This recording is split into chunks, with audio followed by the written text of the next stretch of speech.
Good evening, everybody. Again, we're so glad you're here. We're going to go ahead and get started. We are Blue Ridge Story Space, and I wanted to ask, how many new people do we have tonight? Never been here before. Wow, that's great. Thank you so much. We hope you enjoy it, and we hope you come back and bring more friends and family. So welcome, welcome. So we have been doing this now for 13 months, which is really, actually, no, wait a minute, 17 months, which is really exciting. And that has nothing to do with me, nothing to do with my beautiful wife. It is you. In fact, it's gotten to the point where I hardly tell stories anymore. Jane hardly tells stories anymore. Back when we first started this, we thought, God, we have to prepare stories every single time because we were so afraid that nobody would come. And then if people came, we were afraid that nobody would tell stories. So for the first few times, for the first probably 10 months, we prepared stories almost every single time just as kind of just as a safety. And we don't do that anymore. And so we're very happy about that. The people that come, and again, you don't have to tell a story, but we're so glad that this has proved to be such a safe space for you because that's exactly what we want it to be. Nobody here is a professional storyteller. This is about building community. This is about being vulnerable.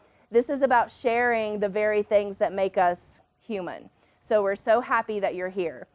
If you're new, the way this works is we pick 10 names out of a hat per night, and we have a new theme every month. Tonight's theme is What Had Happened Was, and we usually announce the next theme at the very end of the night. So I'll be announcing September 7th theme, and it's a wonderful one, I think. I think you'll come with lots of stories at the end of the evening. So when we pick your name out, and you can put your name in the hat at any time, when we pick your name out, you will basically come up, and the first thing you'll do is you'll decide if you actually want to be recorded or not. You don't have to be, but if you want to be recorded, we do have our own YouTube channel. This does play locally through Citizens TV, and you'll simply sign a waiver that says, yes, you're cool with being recorded. We'll mic you up, and you'll come up and you'll tell your story. You don't have to stand. You can move around. You can sit down. You can bring your beer, wine, etc. with you. Whatever makes you comfortable is what we want. So the stories, we try to keep them from 5 to 7 minutes in length. So after 5 minutes, because we do want to assure equity of voice, you will hear this. Very gentle shaking of the maracas. Again, keep going. You've still got 2 more minutes left. You can get in some really good stuff in 2 minutes. After 7 minutes, no, that technically is the time limit that we want to try to adhere to. After 7 minutes, you will hear this. A slightly more assertive shaking of the maracas. Nobody will come and drag you off stage. It's just a reminder, we really believe in equity of voice, so we want to make sure that, we promise you at least 10 stories a night, so we want to make sure we can do that, and that's a way to help us make sure we can do that. Jane, have I forgotten anything? Okay, so we will begin. Now, I have a lot of names in the hat, which is really exciting. In fact, maybe more than we've ever had before at the beginning. We already have 1, 2, 3, 4, 5, 6, 7 names. Now, the way this usually works is every other story or so, I'll keep passing the hat around. The hat will, when it's not being passed around, it'll be sitting, please raise your hand, Jane, next to my lovely wife. So it'll be sitting next to Jane. But you will have another opportunity to put your name in the hat. I'm going to go back here and have somebody brand new draw the first name. A few years ago, I guess it was 3 or 4 years ago, I can't remember. 3 or 4 years ago, I had something wrong with me. I think I've had lots of things wrong with me for a long time, but this was something physical. This was something that was bothering me. I wasn't feeling right, and I knew something was wrong, and I've always been scared I was going to die. I hear that really will happen eventually. But it's always worried me, and in the middle of the night it would worry me, random times it would worry me, but this time I knew something wasn't quite right. I felt uncomfortable. There was something uncomfortable. And it wasn't just it wasn't just anxiety, it wasn't just the hypochondria, I need medication, it wasn't the regular stuff. I sort of had a little pain. So I went to a doctor, and I went to another doctor, and one of them said, go see a gastroenterologist or something like that. And one said, hey, I'll do one of those endoscopies. I'll do one of those right now. We'll figure this out. And okay, I'm scared because it would be immediate. He was going to do it right in his office. And I'm like, I don't think so. I don't know about this. And then I went to another doctor, and he says, I think you need to go to a kidney specialist and see if you have kidney cancer. That's what he said. And I was like, okay, that made me uncomfortable. I thought, great. You go in there, hoping they'll just say, take this antibiotic, that the aches will clear up, you're fine. But he says, go see a kidney guy, you might have kidney cancer. I was like, okay. So I kept thinking, is it my bladder? You only have one of those. What if I have bladder cancer? What if I have, liver cancer? You only have one of those, at least kidney, okay. There's an upside, I've got two of those. So I go to this doctor, and they talk about that I'm going to have an MRI. And the idea of being in something like an MRI makes me uncomfortable. I mean, I'm going to have to be in there, I'm going to have to be still, breathe when they tell me to breathe. So I Valiumed my way through the MRI. And it was pretty good. They played a lot of good music. I was, as I said, played something from the 60s, the 70s. I was really kind of enjoying that for a while. But then I get out of there and I go back to the guy that said is supposed to say whether I have kidney cancer or not. And he looks at the MRI and he says, okay, here's what you got. You've got a kidney stone. And the relief was like, as I was breathing out, I was just like, you can blast that out. I'm cool with this. I am so cool with it, because if that's all I've got, if that's it, that's fine with me. You can have it. I was no longer afraid of being put under, putting this stuff in my veins and putting me out for the night or the day or an hour or whatever it is to get that thing out of there. But they were going to laser beam it out, and I was okay with that. But then as I'm exhaling going, you can have it, before I got all my breath out, he says, but we did see something else. We were looking for something, we found the kidney stone, but we saw something else on your pancreas.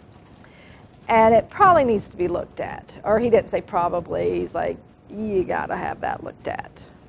Which isn't really a good thing to have somebody to really say. So I was like, oh great, okay, now I get to be relieved, and now I'm like, I'm scared again. So I'm really scared again, because I've got to have that looked at, which means another MRI. And it means that, I'm thinking, who else has had pancreas cancer that lived, longer than 6 months? I don't know, I couldn't think of anybody. I mean, it's not a good thing, to have that. So anyway, I finally got ready to have this thing chopped off, just piece of it. They took part of my, and it's over with, and it wasn't cancer. That was all good. But I started kind of thinking, okay, I'm going to be in the hospital for a week. I'm going to have time off of work. I'm thinking, this is going to be awesome.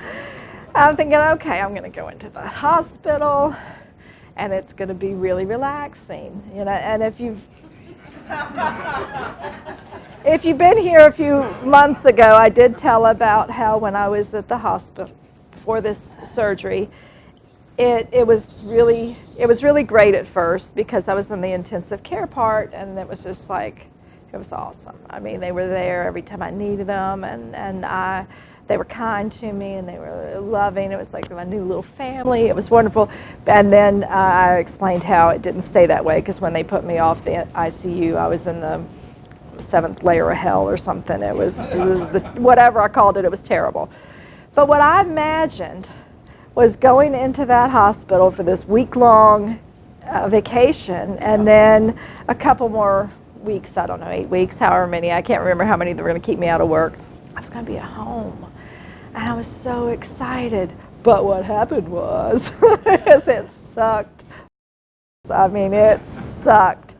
I was in the hospital for the first week, a couple days, ICU, it was great, they were all there, but then I went to the other layer of the hospital, and it wasn't any fun, but I had prepared for it to be fun. I had all my Christmas cards that I was going to take with me, because while I was in the hospital, I was going to be writing them all and getting them all ready and writing all these little notes. I had stamps. I had all the addresses I needed. And when I got home, I thought, yeah, all my kids will be at school. I'll have the house to myself. It'll be quiet. I can watch Lifetime for Women, and all the holiday films. I was going to watch like a Christmas marathon, but everything made me cry. Everything. And I thought, man, anesthetics are something else. It's like out of this world how I felt. And I cried. I'd call the nurse, I don't feel okay, and I'd just start crying with the receptionist. I mean, the poor receptionist, I was like, you gotta give me something, I was just constantly crying. And to top it all off, I got to wear this little drain thing. I'm sorry. I dropped it in the toilet one day, and I thought, what happened was not what I'd expected. Now, I am thankful I'm alive. I lived through it, and it wasn't cancerous, and I guess whatever's left of the pancreas is still doing what it's supposed to do. But sometimes having that great outlook, that positive, this is going to be fun, writing Christmas cards, watching my holiday movies, living a happy existence, it wasn't what happened at all. And that's all I have to say, and I'm sorry. Okay, so what happened was I was a student at Georgia Tech. I was a graduate student at Georgia Tech, and a friend of mine and I went out to see a movie one night, and it was kind of a late show, so we didn't get out of the movie till around 11 o'clock, and I was driving that night, and so I was taking my friend Hardy home, and he lived on campus in a house just right off campus, and I dropped him off. And Georgia Tech is like right downtown Atlanta. It's like right in the middle of downtown, and although the campus is safe, just on the outskirts it's not real safe.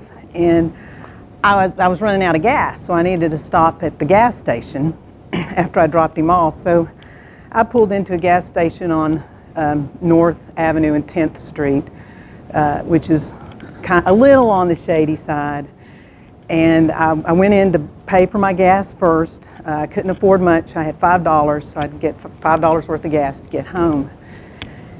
And as I'm coming out of the, after paying for the gas and I'm putting the gas in my car, this big, tall man walks up to me, and I swear, he looked like he was about 7 feet tall, and his eyes are big and wild, and the whites of his eyes are all red. And I just think he's high on something or drunk, and he's going, "Hey baby, baby, hey baby, can you help a brother out, baby? I need some money. I just got down from New York, and can you please help a brother? Oh baby, baby, baby," And I'm putting the gas in my car, and I'm just totally freaked out. These kind of things scare me anyway. And I looked at him and I said, "I'm sorry, sir. I can't help you." And I get in my car after having said that, and I'm just totally freaked. And he starts to come toward me, and I start pulling out. And as I'm pulling out, I hear this just huge popping, cracking noise. And I know he's taking a brick and he's throwing it at my car. I just know that, and it scares the bejesus out of me. I didn't use the S word. And I just take off, and I go as fast as I can, and I get about a quarter mile away, and I stop because I want to see what kind of damage he's done to my car, And so I get out of the car, and I'm looking around, and what happened was I took the pump with me.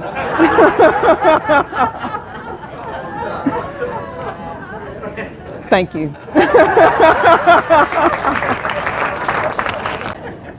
Okay, my story is not going to make you laugh. It's going to give you goosebumps, because it did me.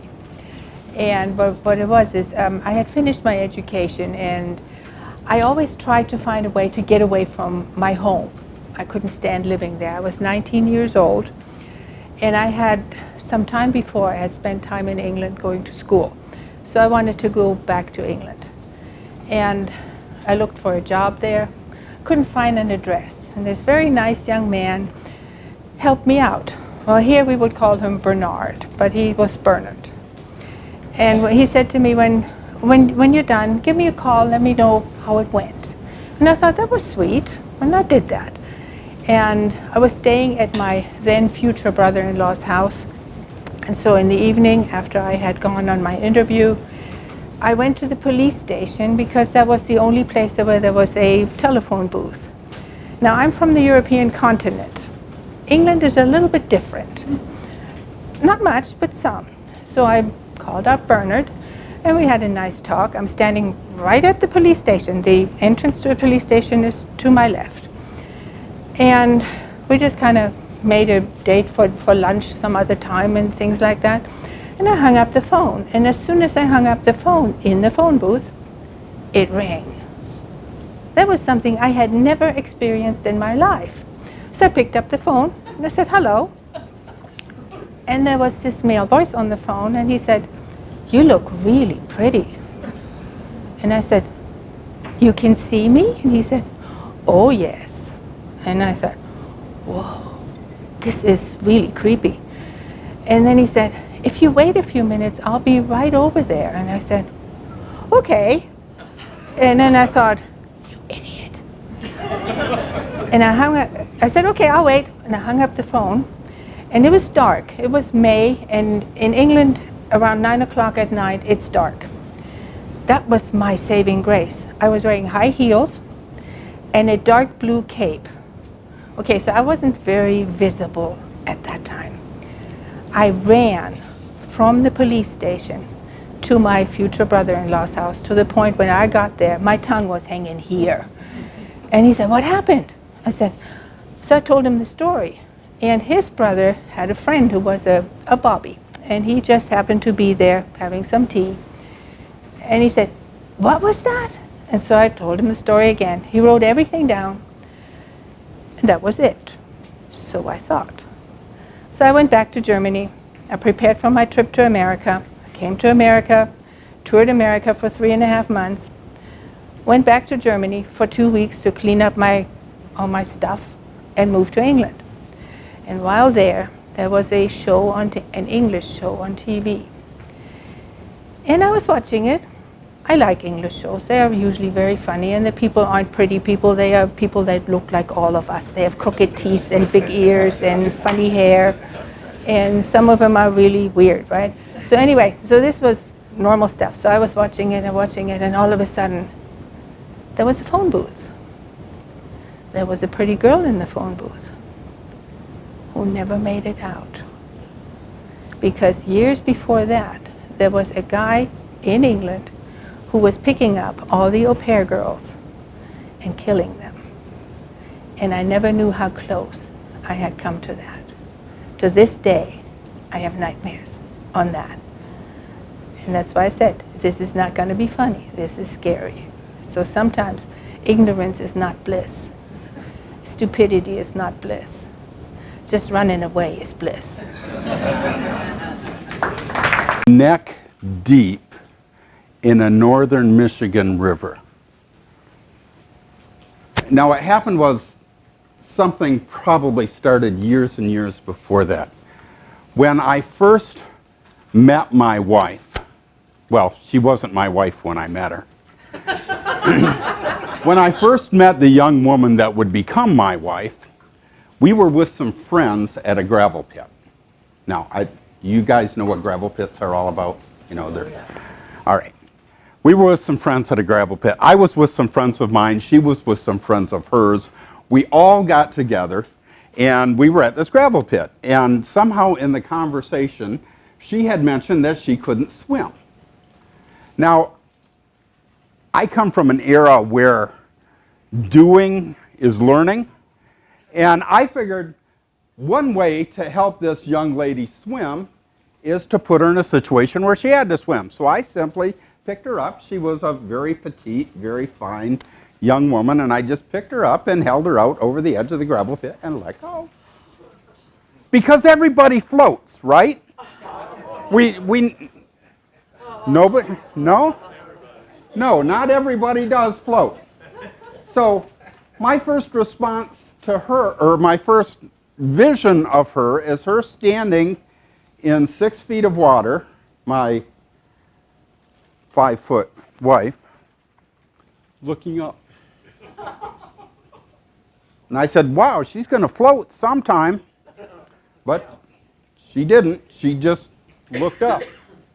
So I stepped in to the 6 feet of water and picked her up to put her on the bank, whereas she took the opportunity to sit on my shoulders. So now I'm standing in 6 feet of water looking up. And I picked her up and I threw her on the bank. And I asked her for a date. And she said yes. A number of years later, fully cognizant that my wife is afraid of water, we went on a canoe trip. It was a wonderful time. We had a bunch of friends that we got together a couple of times a month, and we played cards, and we threw money into a kitty, and then once a year we did something exciting. And this year the exciting thing was a canoe trip down a northern Michigan River. And it was interesting because we had the whole spectrum of experience. We had folks that had grown up on the water and they were canoeing gurus. And then there were folks like my wife and I who had never been in a canoe before in our life. And there was another couple with us as well that had never been in a canoe. And it was fun watching them. Because my wife was afraid, we had another couple in our canoe who she was afraid too. And so my friend, whose name was Funny, and that was no joke, we were charged with keeping the ladies dry. Now, Tom and Carol were with us, and they had never been in a canoe before. They had never been in the woods before. But they were part of the trip as well. And it was interesting watching them because they would get started out on the river, and invariably within just a few minutes they would run into a bank. And Tom would slide off the back of the canoe. He would point it downstream. He would climb back in, and away they would go. And it was from one side of the river to the other, from one side of the river to the other. And this went on for hours, where they got to the bank, and Tom slipped off the back of the canoe, and he pointed it downstream and jumped back in, and away they would go. And we watched this, amused, but supportive, until they ran into the bank, and Tom went to slide off the back of the canoe, and the water was dark as dark could be, and everybody knew that the water was deep except Tom. And he slid off the back of the canoe, and as he broke through the water, he reached up and grabbed the point of the canoe, and he pulled to get himself back up and shot himself right out. Shot his wife right out. That was the entertaining part of the day. We continue on this excursion. And if you've ever canoed, the person in the front of the canoe supplies the power. The person in the back of the canoe supplies the direction. And if you work together, it's a beautiful thing. My wife and I are headed down the river. There's a tree coming out from the bank. And that is the fast side of the river. So we're going underneath this tree, and we just get under the tree. And what happened was, my wife quit paddling. And when she quit paddling, we lost all power. And the back of the canoe drifted under the tree, and the spiders were all hanging down, you know, crawling around. And I ducked, and when I ducked, the canoe tipped over, and I was standing neck deep in a cold Michigan river. Now, my first response was to explain to my wife where her error was.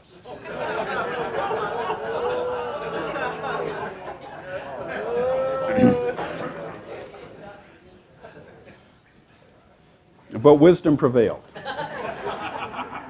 And as I was standing there, holding the canoe, watching all of our belongings drift down the river, a thought occurred to me. And actually, this was kind of an epiphany. The thought that occurred to me was, what we do next is much more important than how we got here.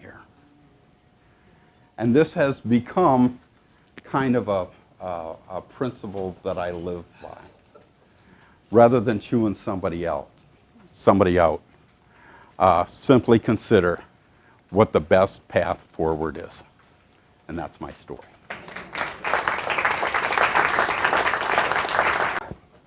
Where to begin?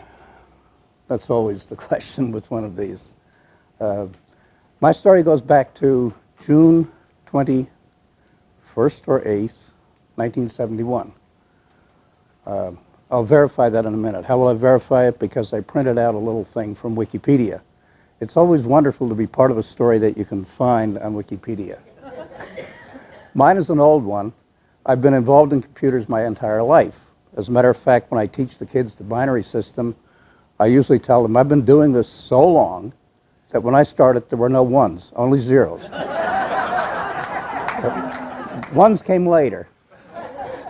So what's computerization got to do with it? Well, at the time I had just joined New York Telephone Company, and I was part of a team that was hired to begin the adventure of computerization of the phone company. And the team that I was part of was resented, very much so.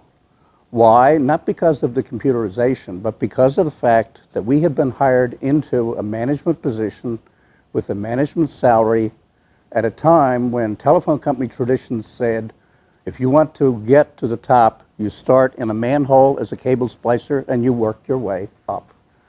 So we were resented. We didn't much care. We were young, like water off a duck's back. We went about our work preparing our hardware, our software for the computerization effort at hand. And in those days, this was long before the breakup of the phone system, the money came downwards from AT&T, Ma Bell. And we needed to in order to continue our project, money from Mother Bell. So our boss prepared a demo, which actually wasn't a demo, it was the live system, because we didn't know any better. And present at the demo were executives from AT&T and one gentleman who was a dial service supervisor from the central office somewhere around 59th Street on the west side of New York City, which is where we were at the time. I forget his name, but I'll call him Mr. Fox because he was loose in the hen house. In addition to the resentment that we had already experienced, he added something else because he had this niggling fear that perhaps, just perhaps, this whole computerization effort might threaten his job. So my boss was busy doing the dog and pony show when what happens, but on the teletype, and that will tell you when it was indeed a teletype, it wasn't a video display terminal, a message comes out that says, coin dial tone speed, name the central office, 99.6%. Whereupon Mr. Fox jumped forward and said, you know, this whole concept of computerization, someday it might be good, but clearly not today. Look at this figure that just came out. That figure is from my central office. Now, those of us who know, as he looked at us accusingly, know that coin dial tone speed is the percentage of people who pick up a coin phone and wait longer than 3 seconds to get dial tone. Now, I see enough gray hair that I know I don't have to explain what a coin phone is. So, the kids, on the other hand, I do. That's a very foreign concept to them, to actually pick up this thing with a wire connected. You step into a booth like it and put a dime in, and it was a dime in those days, and make a phone call. He said, now, that figure is impossible. How do I know? Because that is my central office. Do you realize in order for that figure to be accurate and proper, it would mean that every single coin phone in my entire area would have to be picked up at once? That doesn't happen. And now he knows he has us down, and he's kicking sand in our face, and he's stomping on our neck, grinding our faces into the mud, and the AT&T executives are becoming embarrassed for us, and this is going on, and he won't let up. Until the computer room door opens, and in walks Linda from the I.O. unit, and she says, Mr. Fox, you have an urgent phone call. Could you come outside and take it? And he does. He comes back in a few minutes later, and he's not as pompous as he was when he left. And he said, ladies and gentlemen, I have to excuse myself. I really do need to get back to my central office. It turns out that there was a shooting at the Coliseum, and all the reporters picked up the phones at once. Now, the AT&T executives, sometimes what happens is not what you think happened or not what you heard happened, and sometimes it is. Both are interesting. What the AT&T executives thought was, wow, we just saw one bang-up demo that was maybe a little over the top and maybe a little exaggerated, and Mr. Fox was probably a part of it, and he did a really great job. But let me read what happened from Wikipedia. On June 28, 1971, Joe Colombo, the notorious New York gangster and mafia member, was shot and seriously wounded at the Second Italian Unity Day rally. As Colombo was approaching the podium to address the crowd, Jerome Johnson, a black street hustler, approached Colombo, wearing press credentials from the league and described as a photojournalist. Johnson fired 3 shots from an automatic pistol into Colombo's head and neck. So in my case, what had happened was not what the AT&T executives thought what happened, but what happened was what happened. And needless to say, we got our funding. As for Mr. Fox, I think he might have been transferred to another central office, and the name Siberia comes to mind. I'm more used to standing as I tell these stories. This story, what happened was, I was dumb. I decided that I was going to do a triathlon. Not the smartest decision I ever made. I prepared, this is a different triathlon. It was 5 miles running, of course, but then it was kayaking on the James River for 7 miles, and then a 15-mile bike ride. I'm not really good at kayaking. I did okay on the running. I came in pretty much last, but I got there. Then I got in the kayak, and of course, being last, I was last getting in the kayak and on the river, and it had been raining for 3 days beforehand up in the mountains. So you can imagine what the James River was like. It was flowing very strongly. And I got out there and got around the curve from where everybody was at and hit the rapids, and the kayak went one way and I went the other. And then I started bouncing from rock to rock to rock, as I'm going down through there and everything. And my wife and kids were pulling out from the area where I'd got on the kayak, crossing the bridge, and my kids knock on the back window of the truck and say, "Hey, Mom, isn't that Dad's kayak down there in the river?" And she's like, yeah. She whips around, they send a canoe. By the time the canoe gets there, I'm at the bank, kind of sitting there going, what am I going to do now? And so we get in the canoe and we continue on down the river and find my kayak. So, hey, I'm going to get back in the kayak and go on down the river. And we get a couple miles and a thunderstorm comes up. So the guy in the kayak, we need to get off here. So we stand in a field for 20 minutes while it pours down rain.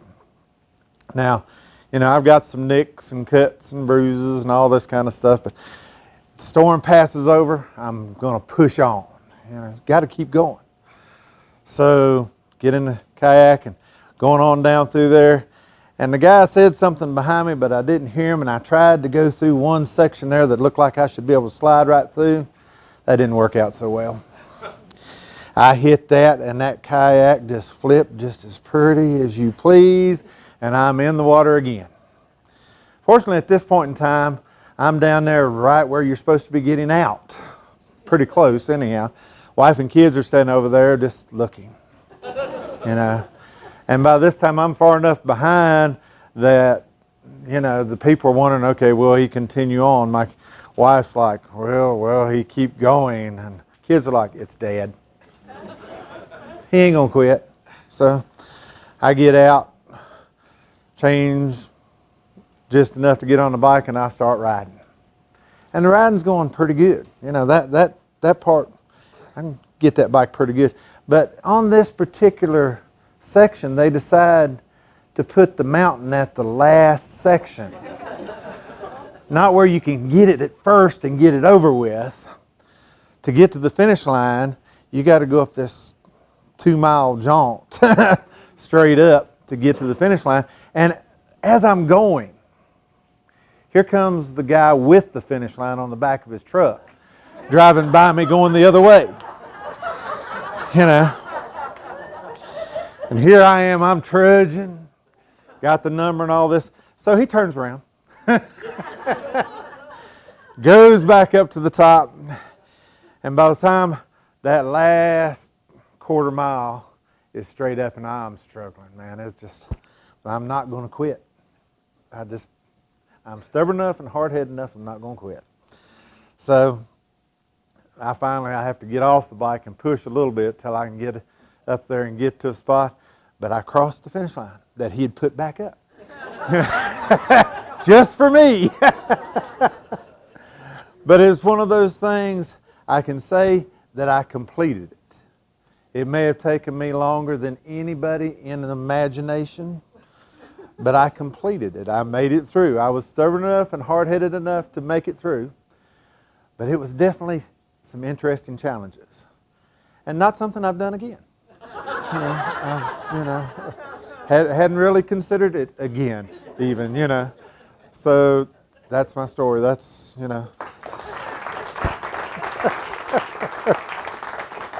I don't often put my name in the hat anymore, but I really have something tonight that I wanted to share. What had happened was 2 weeks ago, I lost one of my closest friends. And I told Jane as we drove here tonight, I really want to tell this story, but I'm hoping I can tell this story without sobbing the entire time. And I feel like right now, at least in this moment, I'm at a place where I'm going to be okay, at least for a while. My friend Richard Rhodes, he's probably somebody none of you have ever heard of. He was almost 82 years old. He would have been 82 years old if he would have lived a couple more weeks. And he was one of my closest friends when I lived in Atlanta. Now, I used to have friends, I've always had older friends, and sometimes much older friends, and I've always loved that because I think older people, in most cases, have such wisdom, and they know and were there for a history of the world that I wasn't. And so I've always been very respectful of that, and I love hanging around older people. I met Richard by happenstance in Atlanta. I had written a book. I was invited for I was invited to speak with a group called SAGE Atlanta, and it's a group for elderly gay and lesbian people, and trying to figure out how to make the best of their last years of life. So these were people in their 70s, 80s, and 90s in Atlanta. And I went there, I talked about my book. Most people were very excited, and I gave away copies. I gave everybody a copy that day. And Richard stood up. He was such a curmudgeon. That was my first impression of him. He said, "I don't want a book. I will never have time to read it anyway." And I thought, whoa, okay. And that was my first impression of him. So I didn't like him very much. And so I sent everybody away with books that day. And I figured for sure I would never hear or see him again. And I didn't really want to, because he was kind of rude to me. And so I was absolutely flabbergasted, is the only word I can think about, when 3 days later, he reaches out to me on Facebook. And he said, "I've read your book. It really moved me. Will you do dinner with me?" And I thought, how's this gonna be? Because again, my experience with him that day was a total curmudgeon. And at the time, he was 71. So 71 at the time. So this has been 10 years ago. So we had dinner a few days after that, and he walked up to me and he hugged me and he started crying. And this blew my mind, because for this person to just do a total 180, because in my mind I'm thinking, is he going to be rude to me? How's this going to go? I'm not really sure I want to meet him. And my book is about the Vietnam War and about my dad coming back from the Vietnam War with PTSD. And Richard, of course, lived during that time and was in the military himself, although he was not directly involved in the Vietnam conflict. So Richard hugged me and he cried and he said, "You know, I never planned to read your book. I never planned to read it. I told myself I was not going to read it." But Richard was an avid traveler. Even up until the time when he was 81, he was going to Thailand, going to Vietnam, going to Costa Rica, all over the place. So Richard had been on a plane, he had been bored, and he happened to have my book with him. So he read it and was really moved, and he said he cried the whole time, and he decided to call me. Well, we never stopped having dinner. We would do lunches every couple weeks, dinner every couple weeks. I was newly out. I was trying to figure out what my life would look like as a gay person. And he was, and I didn't know this at the time, but he was this huge gay icon in Atlanta. He had marched many, many times with John Lewis. He was the first person in the state of Georgia who would run for a state-supported seat. The first out gay person to run for a state-supported seat in the entire state of Georgia. He was part of the Johns Committee. I don't know if any of you know what that is, but back in the 50s, the late 50s and the early 60s, the governor of Florida decided he was going to rid the university system of all faculty, staff, and student homosexuals. So Richard had fled the state of Florida way back, and that's how he ended up in Atlanta. And he ended up being somebody that was so very, very important to me. He taught me so much about history, and especially the history of LGBT people.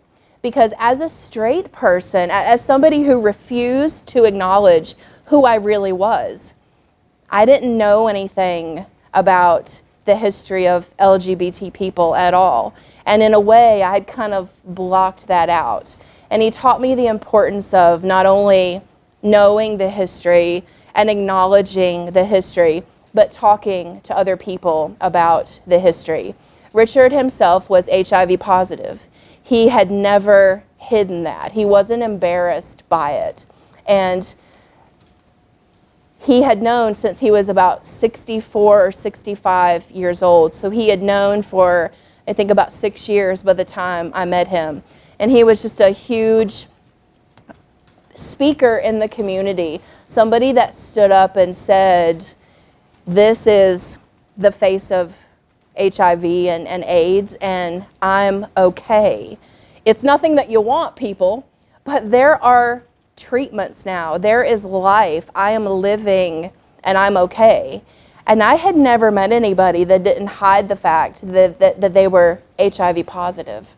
And I loved his stories. He was always a bit of a curmudgeon, but never to me again.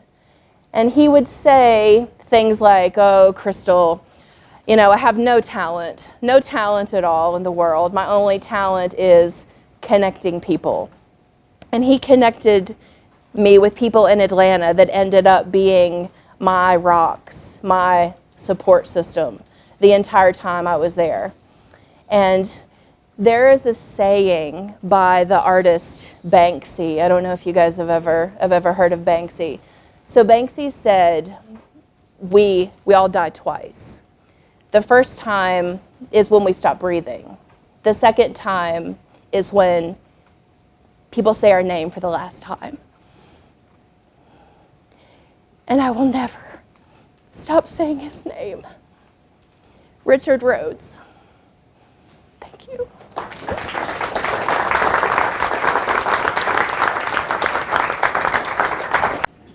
And I find this very, very interesting.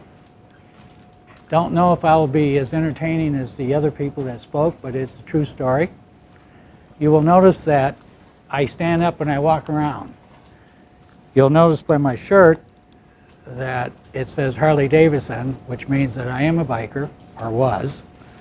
And I learned a long time ago, because I used to speak in front of a lot of bikers at rallies, and I learned that you move, because a moving target's harder to hit. So this is kind of why I do this. And this is going to be a true story of the phrase, what's the phrase again? What had happened was. What happened was, thank you. And it is a true story, and I asked my wife, I said, I don't know if I should really put my name in there or not, because I don't know if I can talk that long. And she says, oh yeah, you can. So I will take that as a compliment that she said I could do this. So now we're going to bring you back to 1967. I know I don't look that old, but I am. And I know you can tell by just looking at me that I was in the Marines, because I still have that physique and everything. So 1967, not only am I in the Marines, I'm getting discharged from the Marines. And yes, it was a time of NOM, and my number was there for a while, so I can relate to what you said.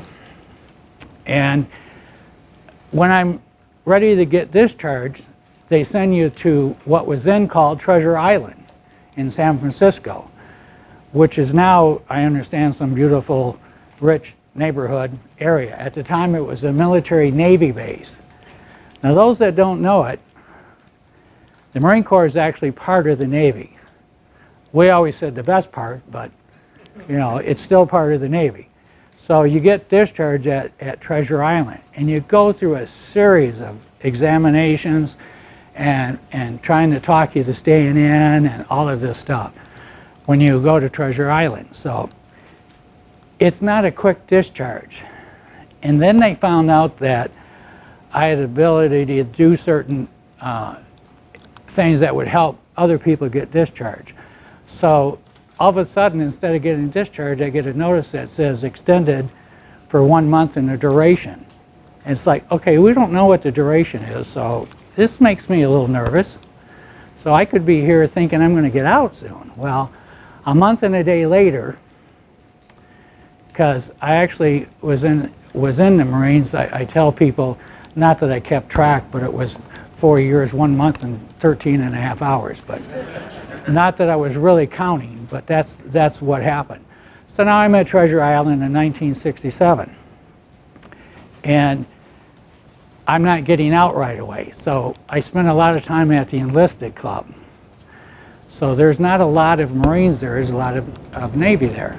Well, we joke back and forth and got to talk to each other, and just really, it became a good night. Every night I look forward to going there and having a few drinks and joking with the people that I had met.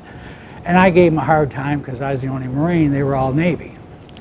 And so we're getting ready, and all of a sudden I get a notice that now I have to go through the line to get my shots.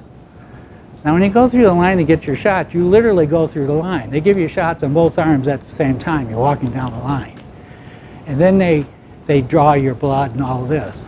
So one of the guys that I had met was really nervous about this, one of the sailors. And I said, oh, settle down. I'll be with you. I'll walk behind you and I'll hold you. Don't worry about it.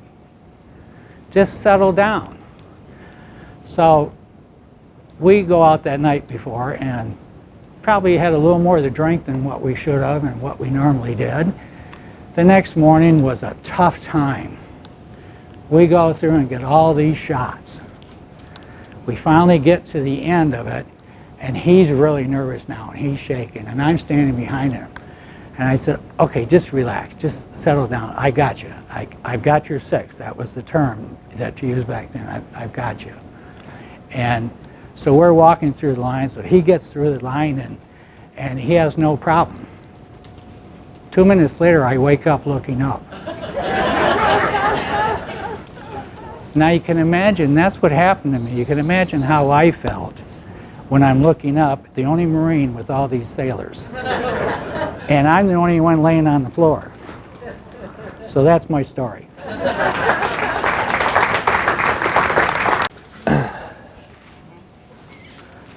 All right, well, I have lived on my own since I was 17 years old. That's when I moved out of the house. And I moved out for really 3 reasons. One was I was the smartest 17-year-old that ever existed in this world and knew everything. One was things weren't going so well at home. There was some issues and stuff like that, just typical things. And then the other was I had met a girl who I thought I was going to marry. I lost my virginity to her, which is a really weird term because outside of the police, there's never been anything that I've lost that I didn't want to find. I was like, oh, I wish I was a virgin again. But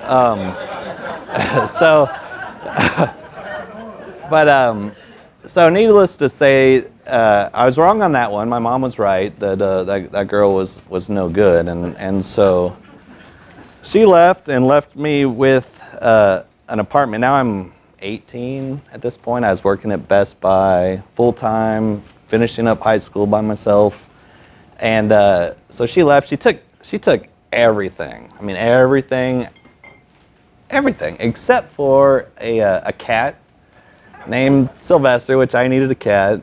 I saw something the other day, a meme that my wife sent that said, you know, what was it? I thought that We need a shit box in the house. Let's get a cat. yeah, yeah. So yeah, it's pretty funny. But yeah, what every house needs is that. But anyhow, lucky for me, around that time, my friend John, I'll stop there, went AWOL from the Marines and needed a place to stay. So John is, every one of us has that friend. He's that friend that isn't necessarily the brightest guy, but you could egg him on to do anything. Like anything. I mean, this guy lost his pinky by showing someone how the safety on a Glock works, which there is no safety on a Glock. And we, after a drive to the emergency room and blowing through a bunch of stoplights, it reminded him that there is no safety on a Glock. But anyway, I'm not going to go into gun stuff. But another example of John, he was so great. I mean, one day we were all out riding dirt bikes. I'm from Arizona, so we rode out in the desert all the time. And John never had a lot of money or anything like that, but he had a mom that was just way too giving and took care of him. She didn't have a lot either, but she let him borrow his truck, and it was this 80, 90 something hard body Nissan 2-wheel drive pickup truck. So we were all doing this jump on our dirt bikes and telling him, no man, I think you could do that on that truck. I think that truck will clear that jump. And he jumped that thing and it landed. And what he didn't realize, well, there were a few things he didn't realize. There were a lot of things he didn't realize, but one was that his mom had the back had a little toolbox, and it was full of glass jars because she was into canning and stuff. So that was the least of the problem. The rest of it was later that night when we had part of the truck chained to a big oak tree at our friend's house, and the other to his 4-wheel drive, trying to pull the frame straight so that the door would close. But so that was my friend John, and he stayed with me until I got a phone call from the Marine Corps that basically said I was in trouble too, and I wasn't gonna get into that. But what happened was one night John and I we were sitting around, and so when that girl left, she took the microwave too. So I didn't have a microwave, but what I did have was, we were hungry. I mean, I lost a ton of weight during that period of time because I didn't have any food. But I had a microwave dinner that had been in the freezer. It was fettuccine Alfredo. I remember this little, it was probably a 50-cent microwave dinner. And John had figured out, you know, if I cook this on low in the oven, I can cook this thing. And so we're talking like an hour of us sitting there, and it's finally done. Finally done. He gets it out, and he's so happy, and he's got the munchies, and he's like, all right, this is gonna be the greatest fettuccine microwave in the oven dinner I've ever had. And he peels the top off, and at this point I'm sitting over I also had a weird 80s glass table that somehow that stayed, the glass table and the cat. And so I'm sitting there, and I'm seeing John out of the corner of my eye. He's happy, and he's shaking this green can on it, and he's like all excited. I look over, I was like, John, what are you doing? He's like, man, I'm putting Parmesan cheese all over this thing. It's gonna be so good. And I was like, dude, we don't have Parmesan cheese. And the look on his face when he realized that he had just sprinkled Ajax all over. It goes, oh, that's what happened.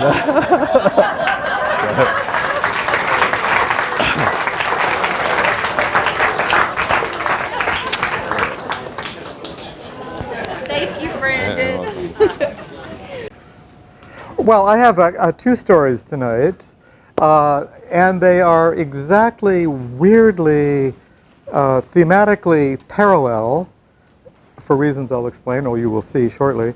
And they concern both astronomy and trees and what had happened. When I was 10 years old, that was in 1960, so this story is 60 years old. I was raised in Tucson, and the night sky is so crystal clear, not like this part of the country. And as a kid, I just grew up with this intense hunger for knowledge about the universe and the solar system and deep sky objects. And boy, did I want a telescope for Christmas. 10 years old, I got my first telescope. It was a Newtonian. It had a 3-inch reflector and a little focus eyepiece at the top. Metal tripod, so cute for a little kid.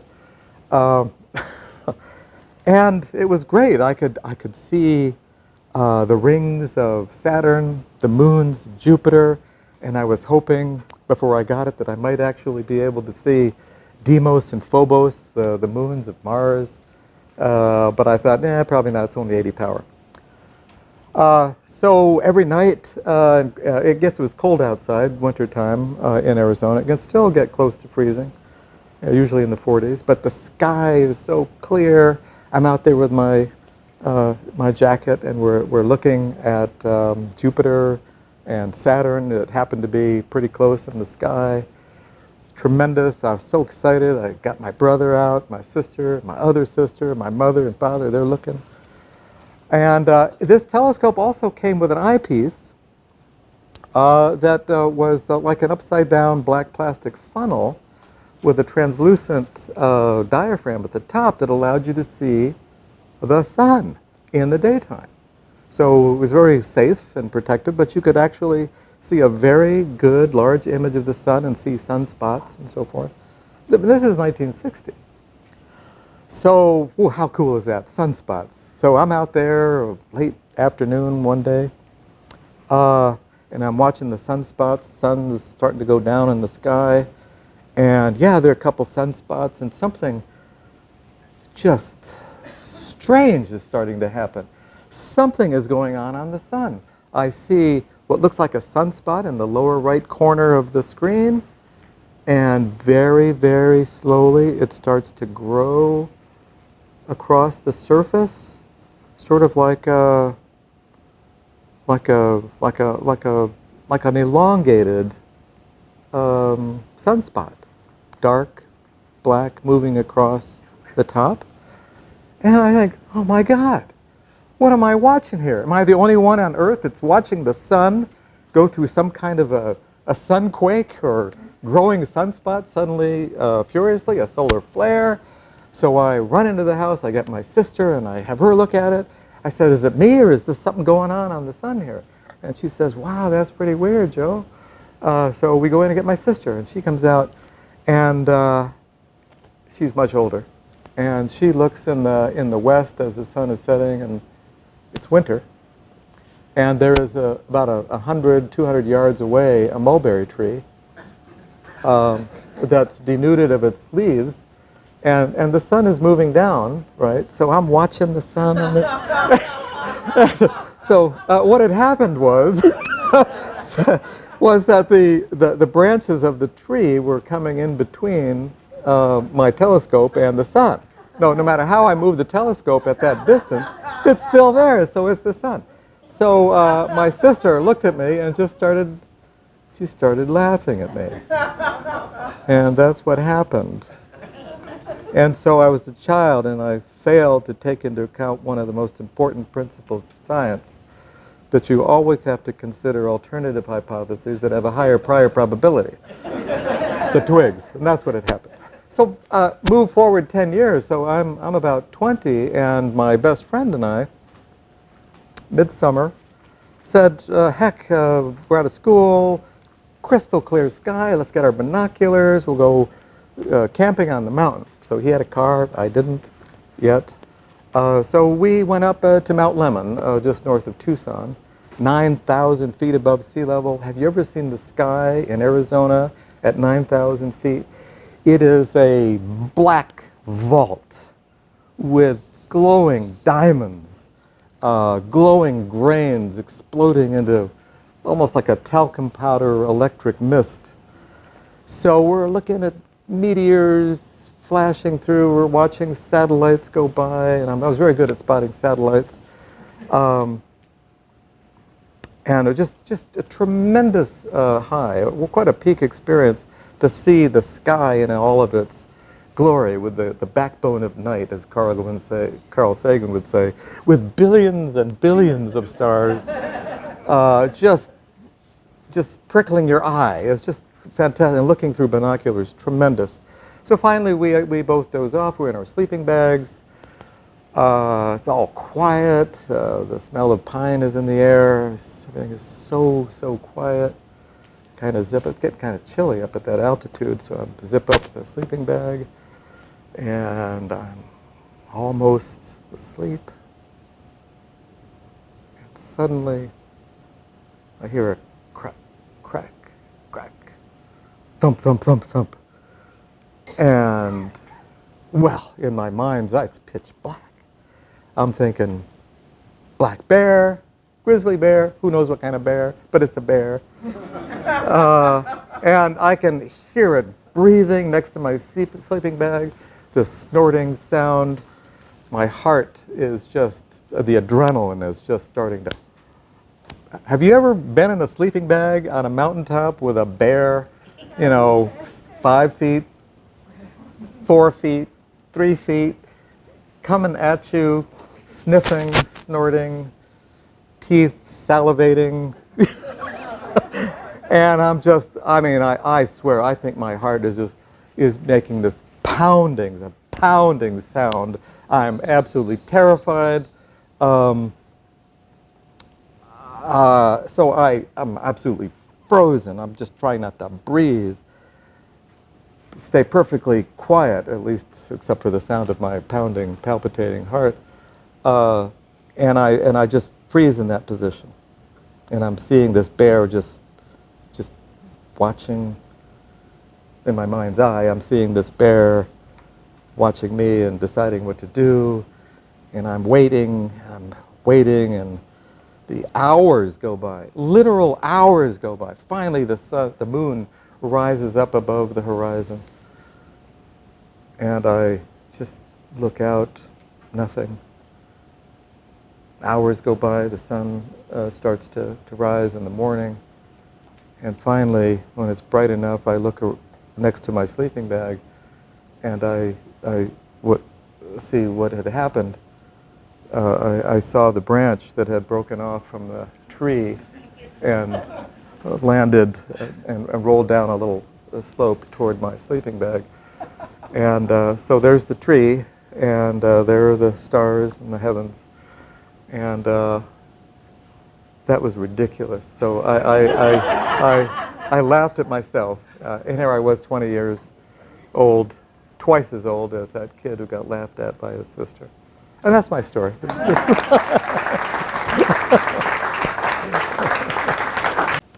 Because I don't want the story to outlast my reserve of euphemisms. The pleasures of being an aged adult. Things that happened to me that I never, in my wildest imagination, could ever possibly take place. I've had Lyme disease for 3 years, and I've exhausted all the hypotheses of medical science, which have left me with no flora. Don't think about that too much. And so they asked me for a sample, and I do the very best I can. And I send it into a LabCorp and count the days until something will tell me what is not there or what might be there. That always looks the same every morning because I have a composting toilet, and I don't miss an opportunity to see if anything's better. How am I doing on euphemisms? And so the days go by and I'm counting them off, and I call the GI office and I say, have my test results come back? And they said, oh yes, and I just got them. And I said, well, what are the results? I said, hello, what do you think I called for? And she said, there are no results. I said, well, I could have told you that. Nothing there. So she said, all your viruses are, you have no viruses. I said, yeah, that's not all. And she said, the sample wasn't sufficient. I said, well, you know, the time's gone, and you know, when the time's gone, I'm stuck for another day, and I don't know what I can do. Well, I was blessed to have a little container, and the Spirit moved again. And I hopped in the car, and I packed that little container. I mean, 100%. And I drove, and the thing was, I was really unhappy because 2 days earlier, I had sinned. I ate a piece of cake, which was all the things that I'm not supposed to eat without any warning of what might happen. No eggs, no milk, no wheat, and of course the cake had a smidgen of all of those things. And so I had looked after my morning inspection, and my deposit was emerald green. So I took a picture of it. That is not funny. And so I'm armed. I'm going to take this to the GI doctor and explain that she has to give me an answer. And then I got the message, sorry, insufficient sample. So I am really blessed, and I go to the GI, and I find the place, and it's a 2-hour drive in Blacksburg, and the receptionist is there, and she's a really nice young lady, very pretty, and she said, well, I said, I really need to see the doctor or the PA, or, you know, oh, I'm sorry, they don't work on Fridays. I said, well, I've got to share this discovery with you because I'm really concerned. Well, we don't, you have to use the portal. I said, well, I've never been able to get it to work, and I've just got to show this photograph to the doctor. And she looks up at me and she says, I'll give you my email address. And so what happened was I ended up doing something I thought would never happen in my entire life. I sent a beautiful girl a picture of my poop. I normally stand too, but it's hard to get the whole breadth here, so I'll try to sit. We'll see. My name's Hetty, and as a little girl, many years ago, we would spend the summertime in a small town that was my mother's hometown, Pigeon Forge, Tennessee. Now, Pigeon Forge, Tennessee at that time was a wide spot in the middle of the road. There were no dusk to dawn lights. There were no street lights. It was a long time ago. And my mother's home place that we spent most of the summer at was a very modest home right on River Road, right across the river from the old mill, which was the happening place in Pigeon Forge, the old mill, where farmers brought their product and milled it. There was a Methodist a Methodist church, a Baptist church, a very small post office inside the dry good grocery, Mr. Butler's. And it was in Mr. Butler's store that my story happened. A couple of generations back, my grandfather worked in Mr. Butler's store. Mr. Butler knew everybody, a small community that was similar to here where we know everybody. Mr. Butler cared about everybody, and he worried that he couldn't do quite enough for everyone because it was a pretty modest rural area. So it was in this store that he took it as his personal mission, so to speak, to know everyone and what they needed and make sure he had them in the store. And if you came in this store, you had the conversation and all, but you also took time to just sit a spell. It really happened like that. I would sometimes get the opportunity to go to Mr. Butler's store with a quarter, and I could skip along through the mud puddles barefoot, skipping rocks into the river, finally make it into the store, and I'd walk in with a quarter and just lay it on the counter. And he'd go right to the frozen container that had those dreamsicle push-ups, you know. And that was about 10 cents. And then I'd spend all the rest of that quarter on penny candy.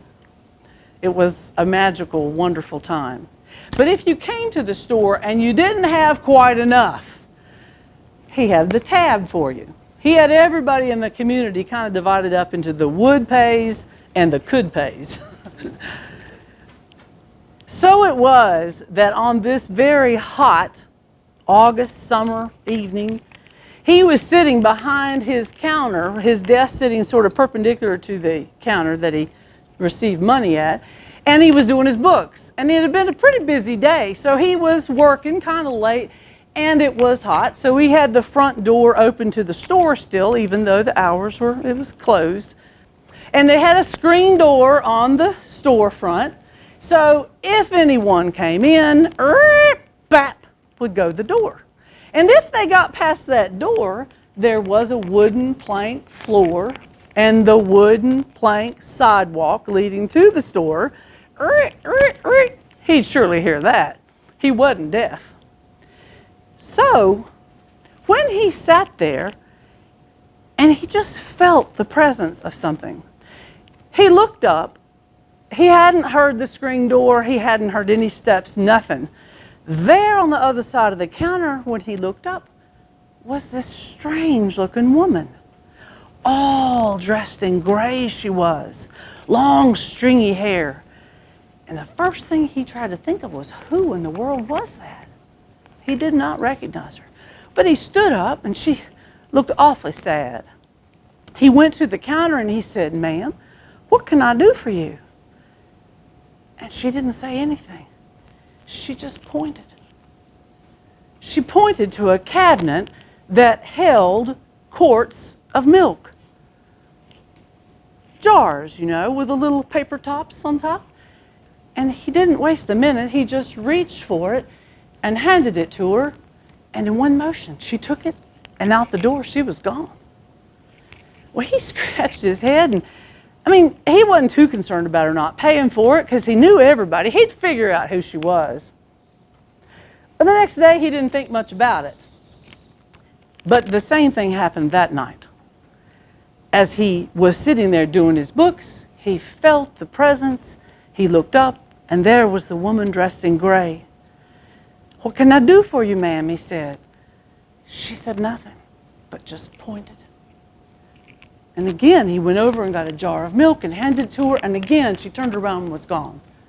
Well, that night, it was card night. And his buddies came to the store after the hours, and they played cards, and they were playing, and he was telling them about his dilemma. And his friends said, "Let's help you. Let's come to the store near the end of the day and just hide ourselves back in the aisles there, and if she shows up, well, we'll follow her and find out what her story is." Now, this was mostly out of curiosity and such, and the next day, the woman showed up again. And this time, when he said, "Ma'am, may I help you? What can I do?" Again, she pointed. And again, he went and got the bottle and gave it to her, and she turned around and left. But this time, his friends were ready, and so was he. They quickly gathered their stuff and followed her, but not too close. They didn't want her to know that she was being followed, but they did go out the door, down the wooden sidewalk, across the road, across the river, up through another community, through another street, road, into the graveyard, through the tombstones. It looked like she knew exactly where she was going, and they did their best to follow her. And they couldn't quite keep up. She was moving very fast, almost flying she was. And right there at the top of the hill, they saw her. They know they saw her. But when they got there, she was gone. And where she had disappeared was right on top of a freshly covered grave. The men looked at the little plaque on the grave, and sure enough, a woman and a baby had died. And that's when they heard it. Wah! Wah! And the men didn't waste a minute. They took their hands and sticks and anything they could find, and they dug and they dug and they dug and they dug and they dug until they got to the lid, pine lid of the coffin wooden box. And they looked at each other and they opened it. And there was the woman dressed in gray, holding her baby. The baby had sort of gone into a coma. The woman had died, but the baby hadn't died, and the baby was crying, and Mr. Butler just raised up that baby and held the baby. And that's when their blood ran cold, because underneath that baby were those 3 empty jars. The men again looked at each other. They closed the lid. They poured the dirt as fast as they could over it. And they took the baby back down into the town and found a good home for it. And to this day, nobody's ever seen the woman in gray again. Thank you. Thank you so Thank you. Thank Every once in a while, we all get that phone call we dread. And in 1996, I was living in Florida and received the call saying that my mother had been transported to Morgantown. Well, if you're from West Virginia, you know if you get sent up to Morgantown, to WVU, to the hospital, that things are serious. So I hopped on a plane and, left my job, my teenager, and immediately got up to Morgantown. And I come from a big family, and we all took turns being there with Mom, and she was going to have heart surgery, and it turned into weeks and weeks. But she decided I would be her nighttime nurse. She wanted Beth there at night. And so one night I was sitting there in her room while she was sleeping, and they had given her pills. And my mother was not a pill taker. As a matter of fact, she was a member of the WCTU, and she didn't drink. That's the Christian Temperance Union, in case nobody knows that. And she did not take any sort of drugs or anything. So they had given her pain pills, which made her mean and crazy. And my mom was the sweetest soul in the world. But she was laying there in bed, and I'm sort of reading by a little light, and she looks over and she said, "Beth, you look like a big fat Buddha." Now, my mother would have never said anything like that. And I'm like, "Okay, Mom, that's like mean." Well, and unfortunately, a few weeks after that, she did die. And I went back to Florida, but I couldn't get her words out of my mind because I was really overweight. And about that time, there was this drug called Fen-Phen that came on the market. And I thought, I'm not like my mother. I'll take the drug, if it'll help. And I started taking Fen-Phen. And from my doctor, I went to my doctor, and we decided we'd do it for 1 year. And I would come every 30 days to get the prescription, and we'd do it properly. And it was like this miracle drug. For the first time in my life, ever, and at that point I was, in my 40s, I realized what it was to be full. Now, most people have that mechanism. I can drink 2 beers and know that's it. I have a shut-off valve. But when it came to ice cream, food, I can eat it and don't have that shut-off valve. But Fen-Phen gave it to me. I said, oh, this is how normal people feel. They know when they've had enough. And anyway, I was swimming 20 laps a day, lost, close to 50 pounds. It was great. And about that time on the news, there was all these reports of people taking Fen-Phen who were having heart damage and were having just majorly problems. So I go to my doctor, and it's the 11th month, and we're talking about that, and we're saying, well, surely these people must have had problems before. I mean, I felt the best I'd ever felt. I was working a hard job and looking good and feeling fine and dating again, and just was good. And so, as always, she's listening to my heart, and all of a sudden she stops and she walks over to the telephone, and she dialed a number, and I hear her say, "I'm sending someone down to the hospital for an echocardiogram. Stay that. And I'm a nurse. I'm a retired nurse. And I'm like, what are you talking about? And she said, get yourself down to Manatee Hospital right now. Right now. Don't go anywhere, Beth. Just go straight. And I'm like, okay. What do you say when somebody says that? So I get down there, and I have 3 out of 4 heart valves damaged. Just like that.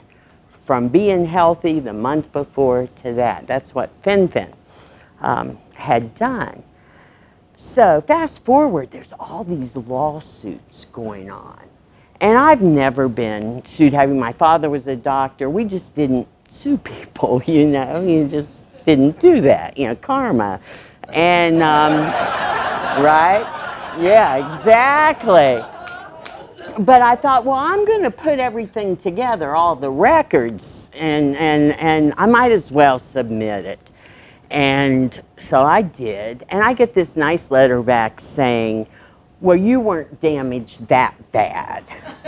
And, you know, there were so many other people damaged more. And I'm like, well, I guess that's a good thing, and that's fine, and put it aside. About 3 years later, I get this letter from an attorney in Miami saying, we're going to take all you people who weren't that damaged and resubmit it and see what you get. So, you know, I'm like, okay, here you go. Never thought a thing about it. And I get one day a check in the mail. But with it is instructions that if you ever tell anyone what the amount on this check is, you got to pay it back. It doesn't matter if you're 92, you've got to pay it back. You can tell no one but one family member and your banker. Now, can you believe that? Who knew that, right? So anyway, I'm like, okay. I mean, for me, it wasn't that much, but for me, it was a lot, and it ended up helping put my son through Vanderbilt. And the best thing was, it got me to Meadows of Dan, because I could do that. So what happened when my mother said, you look like a big fat Buddha, is I ended up in paradise.